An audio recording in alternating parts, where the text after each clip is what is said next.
One, two, three, go. What's up, everybody? My name is Sean K of Heli Direct. We've all been there. You're like, where? We've crashed. It's not pleasurable, it's not fun, but it's part of the game that we play in. So, on this video, I'm going to take you through 3 individual helicopters that I crashed to find out if they're actually worth rekitting or just buying new spare parts to get it back in the air. The problem that most of us heli guys, especially when we're new to the hobby, is we fly with questionable parts that maybe shouldn't be in the air. So with safety being paramount, and number one, I'm gonna walk you through what are the replaceable parts and what parts are you can kind of fudge on a little bit. All right, let's go to the hobby table. The frames have been compromised. Usually that's a telltale that's gonna be pretty bad once you break the frames. But sometimes it's really not. You know, sometimes it can just have landed a certain way. And that's a whole thing about it too. You know, having a kit that crashes well is paramount. I ripped out the teeth in the main gear. Bottom frame is broken on both sides. As you can probably see the way it's leaning, it's all like crazy like. Now the boom is bent here. So the tail fin's broken here, right? Tail push rod is still in one piece. I checked that. There was no splits in it. Always check for splits, for the carbon splits in the push rod underneath. Along with all this information, you have to learn how to crash. That is the thing. You're like, what? Absolutely. Certain guys, they go in and they fight it to the very end and, 2,300 going in at, 40, 50 mile an hour into the ground. And Lord, God forbid it's rock or asphalt. It's going to be a rekit. But you have to know when you don't have it and when is the time to hit throttle hold. Throttle hold is your friend. If you know you cannot catch it or you cannot, figure out the orientation, or maybe, you had a mechanical, maybe a link came off or whatever it is, always hit throttle hold, because if you slow that head speed down, it will lessen the abuse of the helicopter when it hits the ground, and it won't beat itself up and it won't, cause other problems as well. So the frames are broke, boom, landing gear. I'm pretty sure the main shaft is okay. I spun the head around, it didn't wobble at all. One thing about Goose Guy kits is that their shafts are really, really thick and hard. Pause, you know what I mean. So you see a lot of these fractures here. When you see a lot of fractures in the frames, you have to start looking at other things. And when I say other things, metal things. You see this arm right here? This arm is bent. The other arm is bent as well. Look at this. This is ripped out of here. Once you start seeing metal that's just really bent, you want to start looking a lot deeper. Right here. See how this is warped to the side? Once this is here, and listen, this is all contingent upon your budget. If you want to just buy a whole bunch of new parts, frames, landing gear, belts. Oh, my belt is stripped out as well. Booms. Then you want to get all the arms and all that stuff. It really becomes a situation of, do you want to just start fresh, new?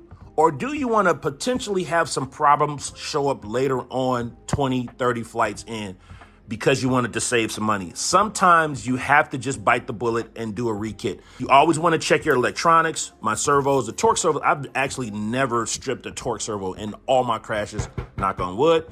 Electronics seem to be perfect. I did run the motor up a little bit, and the ESC is fine. My V-bar is okay. Servos are great, like I said. Tail servo is amazing, and the push rod is all good. So all the mechanics, all the electronics are good. What I'm probably gonna do is end up taking off all the parts that are good off of here and putting them aside for maybe another day when I have a meeting with the ground. This is why I decided to rekit this one, because of the metal parts. It just got to, when stuff is really bent like that and you're just like, I'm not really sure, never go into a build and you're not completely sure. This is a total rekit. So this is what I would do with this one. Now, next model that I've crashed, I started to disassemble this one, or take the crash parts off of it. But it crashed very well. The frames here are intact, good sign, upper and lower. You have to check these braces here on the sides to make sure they're not bent. Make sure that those screws that go through the frame aren't like hitting something now and something's like off or kind of, skewed. You want to check all in here.